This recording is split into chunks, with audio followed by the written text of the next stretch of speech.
Hello, Moral, and welcome to Speaking of Everything. Well, I have a very interesting guest. He was here before. Now he's back. Minister of Vromi. Mr. Gumbs, how you doing, sir? Good, thanks. Thanks, Rose, for having me. Good to be back here in this new role again. So appreciate it. Right, so how are things going at the very, I say, one of the rough places in government, ministries? Yeah, Ministry of Vromi. Pretty good. I mean, I think, we've had a lot of challenges the last couple of weeks. A lot of what I've been speaking about during the campaign was drainage and maintenance. And I think right around St. Martin's Day, we had that very heavy rain. And all of a sudden, you saw what roads that used to have me 1 or 2 potholes now have 15, 20, 28. And I think it's a question about, case in point, which you've always been saying, is that if you don't do things well, it comes back to bite you after. So, right now we're dealing with a lot of that, trying to make it better, trying to make sure that maintenance becomes more and more part of how we actually do infrastructure. But the ministry is very indeed different than what I did in the past. As you know, I was in foreign affairs. That was a lot more abstract, a lot more, big picture. This really is hands on the ground, be out there, a lot of everyday things. So it's a fun, exciting challenge. I must say I'm enjoying it. It's 24 hours. 24 hours. 8 days a week. Yep, 24 hours. If a tree falls down right now, they'll call you minister. My tree fall down. So people really, there's a level of engagement with the community that I really appreciate because I like people and meeting people. But sometimes you have to also manage expectations to where we are. That's why I said 8 days a week. Yep. So we got 7 days to show you how it is. Yeah. Yeah. There's a lot of things. Your ministry is broken down in different sectors, right? What? Briefly tell us about. Yeah. So the Ministry of Vromi actually has several different sections in it. We have inspection, which of course is the one that makes sure that when you're building or it's done correctly, if there's issues of water in the road, they go inspect what's happening. So that's inspection. You have permits. I think everybody in St. Martin's is familiar with permits. Basically anything, you're building a house, you're building an apartment, a commercial building, you want to demolish, you want to excavate land, that all comes through permits. Then you have Vromi. Vromi is basically the policy department. They set the regulations to which all the other departments have to basically execute and enforce. You have new projects, which is basically anytime we have a new project in St. Martin. So for example, if you want to do new drainage, you want to put in a new pump house, which is going to be finalized soon in Dutch Quarter. That's all managed by new projects. That's all public projects then? Yes, exactly. And then you have, of course, domain. I think everybody's second best friend after permits. So that day we manage basically all of government's domain land, all of public lands, rental agreements, long leases, and then you have you have infrastructure, which manages everything from roads, garbage contracts, drainage, and then infrastructure is into 2 parts. That's the part in the yard that has the people who are out there doing the actual work on the road sometimes, but that's not subcontracted to third parties, and the people who are inside the office most of the time otherwise. So you have 1,000 people working with you? No, it's not that much. I think the last time we counted, it was about 90-something people in the Ministry of Vromi. It's not a lot. No, I said 1,000 just to exaggerate. Yeah. No, I think the whole of government is about 1,000. Yeah, right. But we are, yeah. Because the thing is that, you, almost a year in the job now? No. I started as the missionary minister of Vromi June 26th, and then we had the snap elections. So then we just got sworn in again November 26th. Right. So about 6 months almost, yeah. From before the election, so all the time I thought. Yeah, so there was that very strange period point when May 3rd we came in as government. I was Hefin, so Minister Penitentiary, for about 2 weeks, and then government fell in the 17 days. And then I was minister until June 26th. Okay. And then when I came back to St. Martin, took on the role of Vromi, but the missionary. All right. Yeah. So you're minister of Vromi, a ministry that a lot of people think love or hate. Yeah. Situation. Yeah. And I hope you don't take things personally, because it's not about you. It's actually about the minister. The ministry and people that come there back and forth and what's happening. And over the years, we have seen a lot of things happen in St. Martin, good and bad. And normally, people don't speak about the good. they'll talk about the bad experience that they had. Mm-hmm. So far now that you're on the job, have you set any real priorities to make sure what has happened over the years or even the last 4 years that can be shortened? Yeah. So I mean, you know, and I agree with you completely, Oral, when you say, you know, it's not people don't take it personally. And, you know, I always say that people are not mad at me, they're mad at the system that has failed them. So once you realize that all the decision making you make is very clear and, you know, you eradicate the noise. In terms of my priorities, I've said it in my address, I've identified 3 critical areas that need to be addressed going forward. The first one is conservation and decent living. So the conservation includes things like the environment regulations, norm standards. Decent living is several things.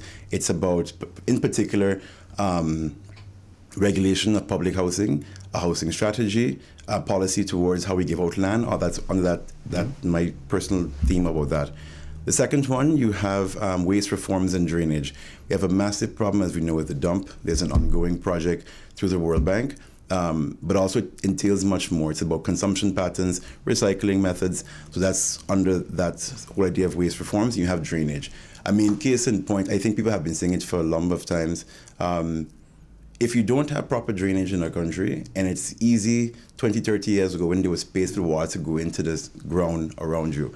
We are constantly developing. That's St. Martin. St. Martin, after tourism, construction is our biggest economic pillar.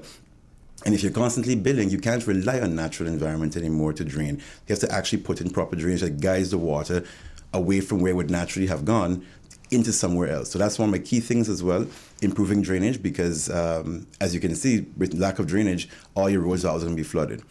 Have this shown? Yeah, and then finally, the last part of my priority is governance. So it's basically about how the ministry runs.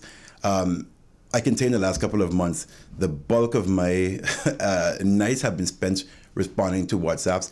Minister, sorry to call you, but where's my building permit? I'm waiting for months. And it's a question about basically, if we don't run the ministry efficiently, that's where the frustration comes from. People don't expect a permit in 2 or 3 days, but they expect to at least have an idea of where it's going. So digitalization of the procedures, reporting, taking accountability of, okay, where are all the government cars? Because for some reason, everybody lacks cars, but we see a bunch of cars on the road and in strange places parked up. So how do you govern the ministry to make sure everybody feels? And those are my 3 priorities for this mandate. Yeah. As Minister Vromi, have you seen the reports on the critical areas where flooding is? Mm-hmm. And because cul-de-sac right there in that basin, that's a very, very critical area. Mm-hmm. And experts are predicting that we haven't seen the worst of what's to come still when it comes to that area in terms of flooding. Flooding, yeah, indeed. You know, and there's a master plan for drainage for St. Martin that's quite some years old. You know, one thing we do well is that we make a lot of plans. And we have a lot of challenges with capacity and finance to actually implement.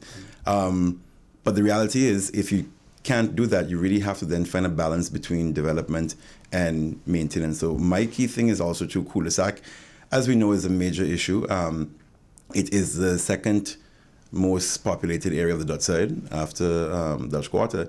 And the reality is that you have quite a long trench that goes from South Reward straight down to the Fresh Pond, and that's managing everybody's water. And you know, that canal it's too small, it has not been widened or deepened. It's been horsed once or twice before, but you have to expand it because, again, the more you go into the hills in development, the less the water can go into. So you really have to look at basically addressing, like you said, expansion, maintenance, upgrade. But again, you have an area which is prone to flooding, and we're constantly building. So one of the things I'm doing under the conservation priority of mine, starting to zone.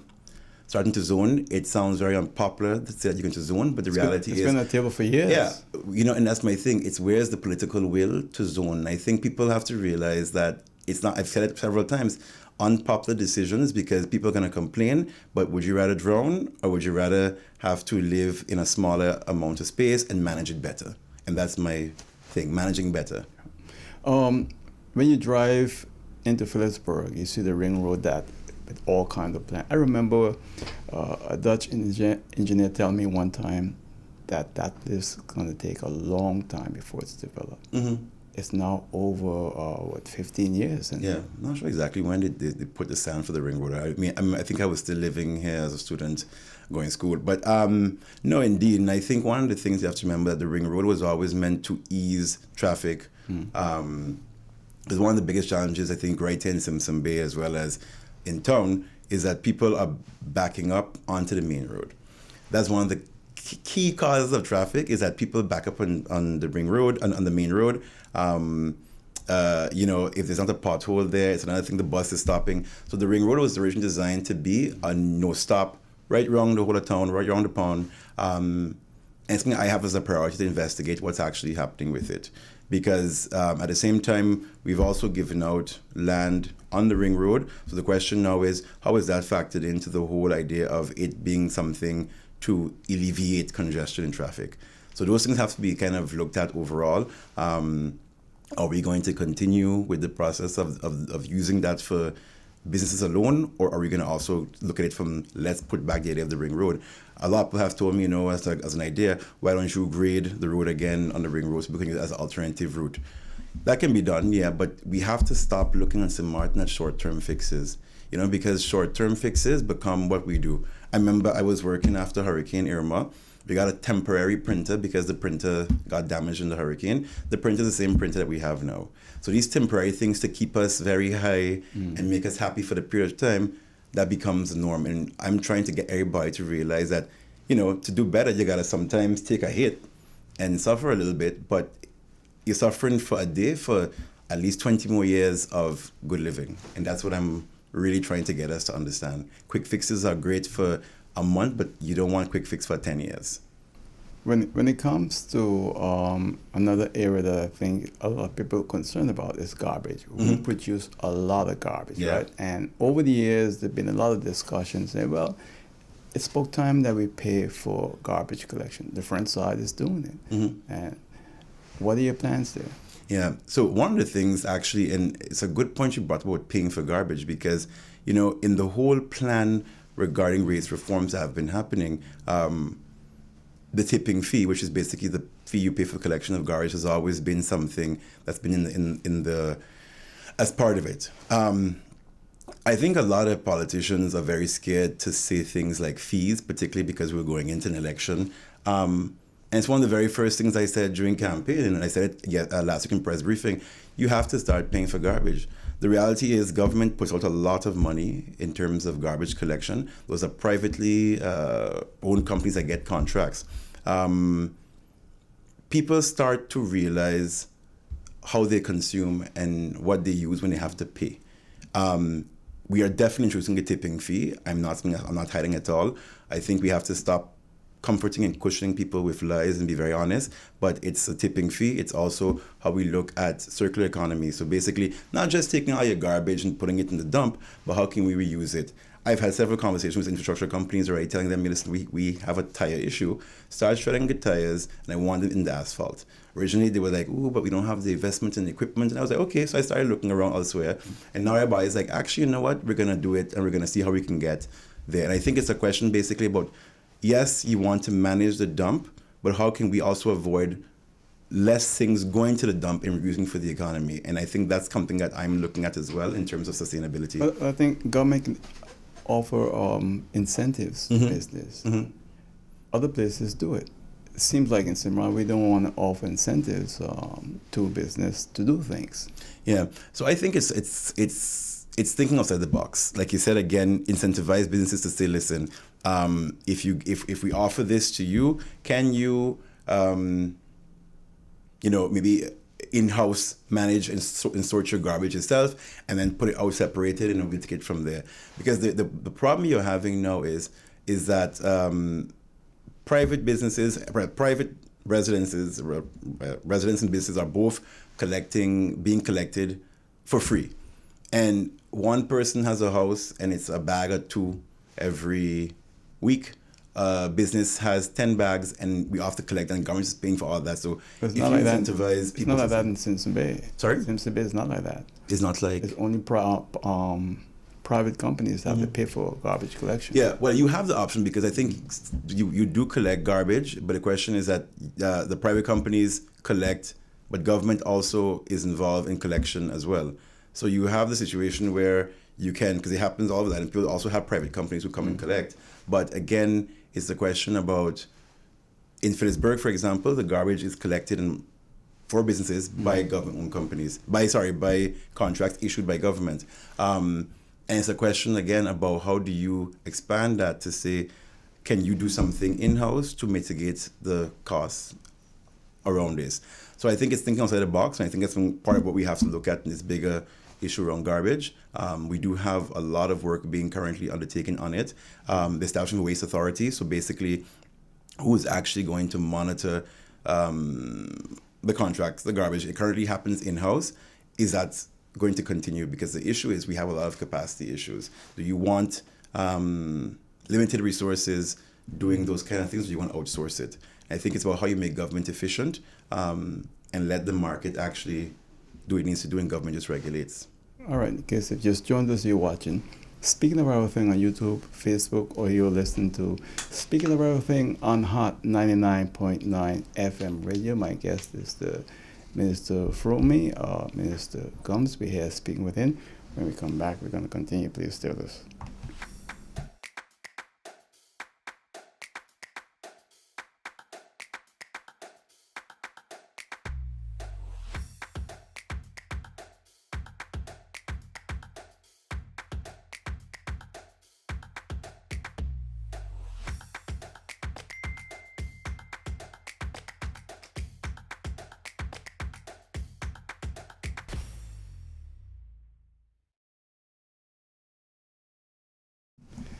And welcome back to Speaking of Everything. I'm Roland Gibbs here with Minister Gumbs from Vromi.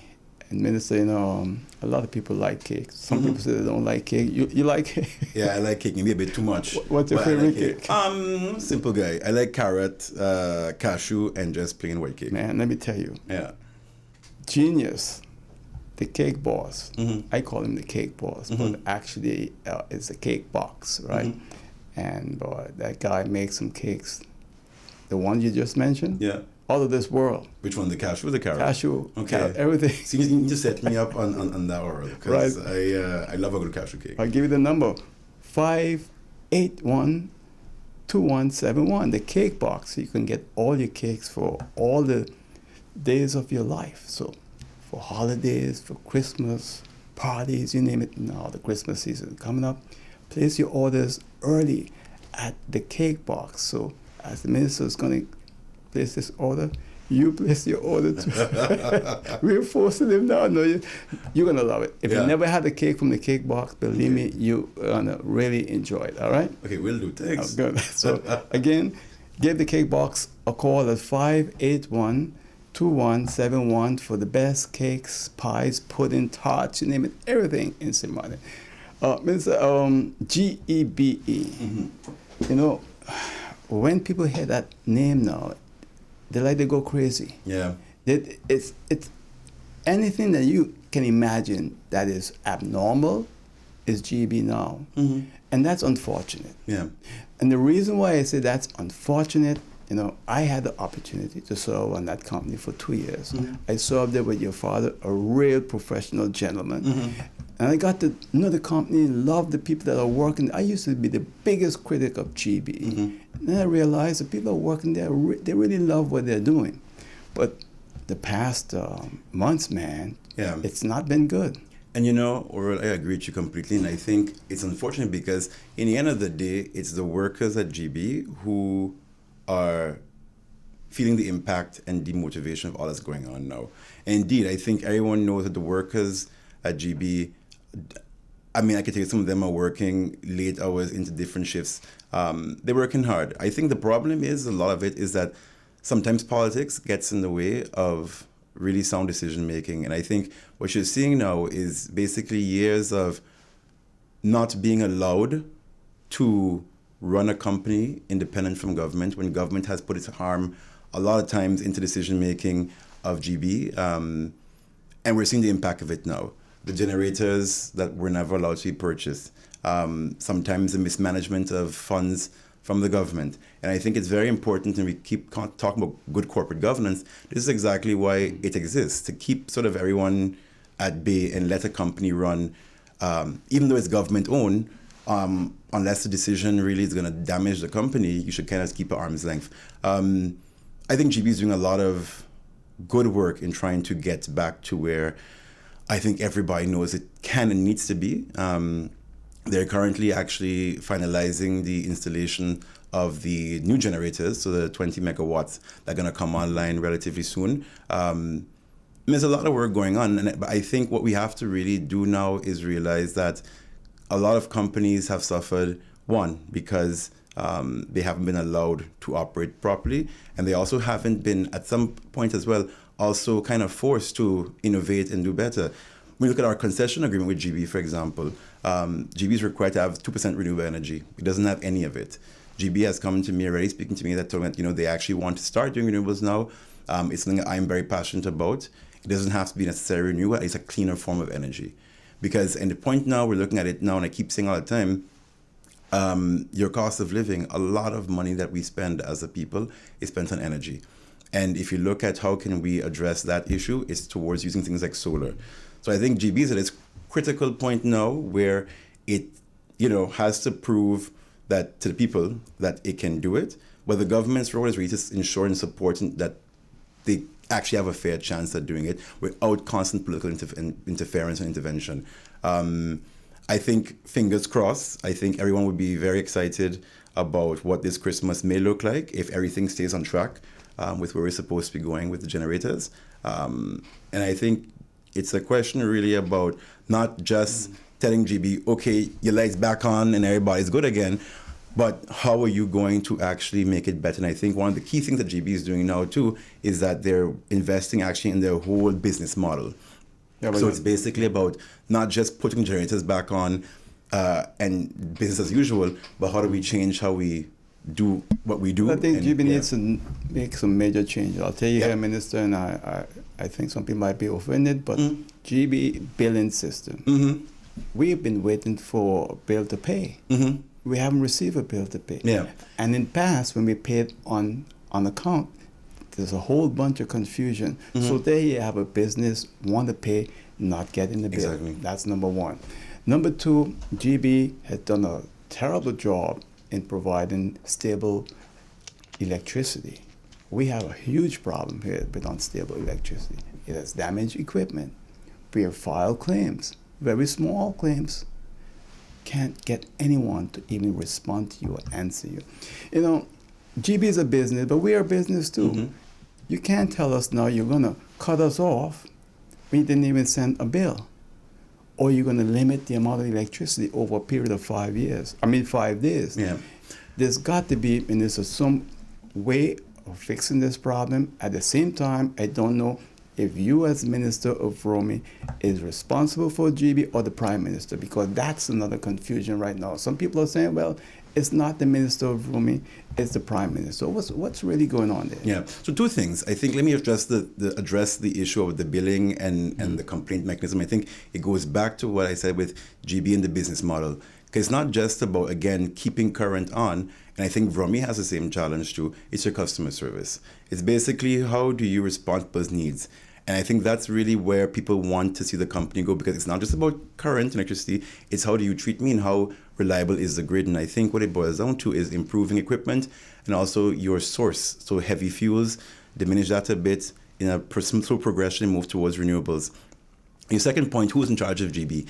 Legally, it is the Minister of Vromi. I think what you saw the last time, I think even too when we were here, in our last interview, the current one too, so I understand the frustration of Gebe, indeed. But I think when you go back to what happened in the last administration, when Gebe started to have these problems, the Prime Minister took over the responsibility of Gebe. The Minister of Vromi, for some reason, chose not to necessarily be the front of that situation, and it's continued now into the temporary sort of the missionary government that we had, continued it as well to just for the sake of transition. But indeed, according to the regulation that's had, there's a national decree for it, the Minister of Vromi is the one who is in charge of it. As we go on now, we're starting to switch over the roles a bit and transition more and more towards that. So you will see a more active role from me when it comes to GEBE. Very much involved right now in terms of where they want to go towards renewables and supporting that transition. But you do have to outline those differences for sure in what's happening. And I think the reason why it got to that point with the Prime Minister has become the face of it is from the last administration, the crisis happened. The Prime Minister felt it upon herself at a time to probably take it under her wing. But again, the expertise, the knowledge is within the Ministry of Vromi to some degree, and it's best to keep things to avoid the confusion a lot of people are getting now as, okay, who should we ask about it? Who is the focal point and contact person? And who's the one who kind of guides the whole entire transition and rebuilding of this company that we all really, really know we need. And at the same time, I think Gebe needs to come straight with its customers, especially when it comes to the claims. Yeah. Because they're telling you, Johnny, then Sandra, then Tommy. It's crazy. You either have one person or two persons assigned to that, or do it, because it's not only me, people are telling me all over. And I know because I experience it. So the people of St. Martin right now with Gebe, it's sad to see how it happened. And unfortunately, this has been building up over decades, okay? The culture within Gebe and our governments over the past are responsible for what we're experiencing today. Yeah. Now, I don't expect you to fix it in 4 years. Yeah. No, but I think, you have to come still with ideas. And one of the key things towards your complaint question is that where's your consumer protection law? I remember working in government years ago, a colleague of mine, she had a brilliant idea to have a consumer protection sort of regulation put in place. And to this day, we still don't have any. Because again, if you have situations of complaints, damaged equipment, I think it's very much the same thing for me as Minister of Vromi in a ministry where people sometimes don't know what's going on until they get a call tomorrow, hey, Patrice, your permit ready, come pick it up. I've been waiting for 2 years for a permit or 3 years for a permit, and all of a sudden now I'm told you're denied to pick it up. So it's the idea of the consumer protection regulation or law is supposed to make sure that when the consumer is impacted negatively, there's recourse and sort of a solution. And I think I can't tell you how many people have contacted me, damaged fridges, equipment, TVs, and then it's usually okay if it happens once every 5 years. But if it constantly is happening for a whole year and change every day, that becomes frustrating. It's really how you manage a crisis, less the actual crisis that makes it a crisis. When you see your father, ask him about a proposal when I was on the board of GBE, was working on for structural change in that whole area, and nothing happened. But then it's good for you to ask him about it. Okay, will do. I want to switch over to sidewalks, etc. I was driving Simpson Bay yesterday. Yes, I have property in Simpson Bay. I have business interests here. But I love St. Martin. And I saw a couple, one in a wheelchair and one pushing that person.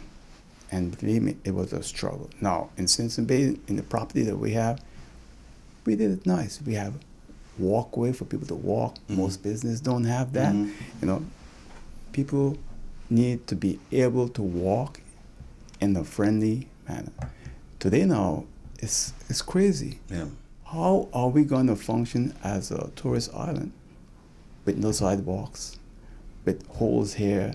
GB tell them dig up a spot, they don't fix it back properly. You pull up with your car, you sink in the hole. Yeah. It's crazy. Yeah. There's just like no organization. And and this goes back again to what I've said so many times is that you can have the most beautiful beaches, the nicest hotels, the best nightclubs, great food.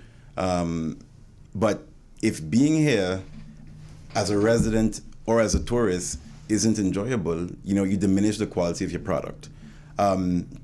Spatial planning, which is also part of what this ministry does, should be in the lead with things like sidewalks, drainage, what is allowed in what area. And I think one of the key things that I am trying to ensure that we at least get some start on is that you have to start doing certain requirements regarding, okay, if you're going to develop this area, you have to do this. Government has limited resources. A lot of people who are developers or even people who just simply building a house anywhere near the road, they have resources. If you're going to develop it, part of your permit requires that you have to put in, for example, drainage. Case in point, we have a property, well, we have Kanagita Street. Kanagita Street has very limited drainage in town. But we have bound-to-bound businesses and homes all in Kanagita Street. I got a request recently for someone who wanted a permit.